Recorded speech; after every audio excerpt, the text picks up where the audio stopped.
කවුද ඔය හූ කියන්නේ? උඩට එනවා. අප්පෝ මේ අර කෙල්ලෙක් නැති එක නේද?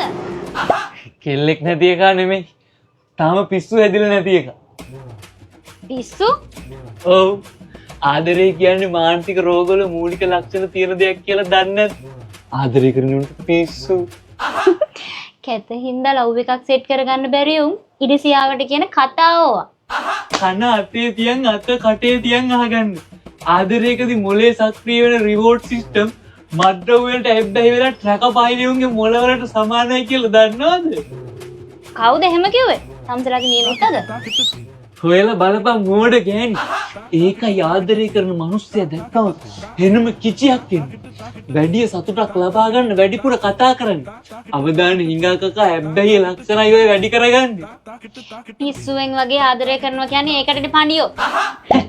පිස්සු පීකුදු ලව් එක ගැන ආයෙ හිතන එක වැඩක ඉද්දි සංකුට්ට මතක් කෙනෙක්. OCD කියන මානසික ලෙඩේ ලක්ෂණ. මූ කියන්නේ ඇත්තද මන්දා? වෙලාවකට මටත් පිස්සු වගේ තමා. පිස්සු මේ එයා නැති වුණොත් මං MK කියලා බය හිතනවා නේද? ඔව්. රිප්ලයි චුට්ටක් පරක්කු වෙනකොට එයා මොකද කරන්න කියලා බලන් ඉන්න හිතනවා නේද? ඔව්. රිප්ලයි නැති වුණාම එයා මාව දාලයි කියලා බය හිතනවා නේද? ඔව්. ඒක තමයි ඔයි කාන්සාව. ඇන්සයිටි කියන මානසික ලෙඩේට සමාන ලක්ෂණ. අනේ අයියේ අපි ඉවරයි. ලව් එක ඔන්ලයින් ඉඳලද? ලාස්ට් සීන් කීයටද? දැන් ඉන්නේ ලොකේෂන් කොහෙද වගේ වද දිදි හොයන්න හිතනවා නේද? ඔව්. ඒවා තමයි ඩිලියුෂනල් ජෙලසි කියන මානසික රෝගයට සමාන ලක්ෂණ.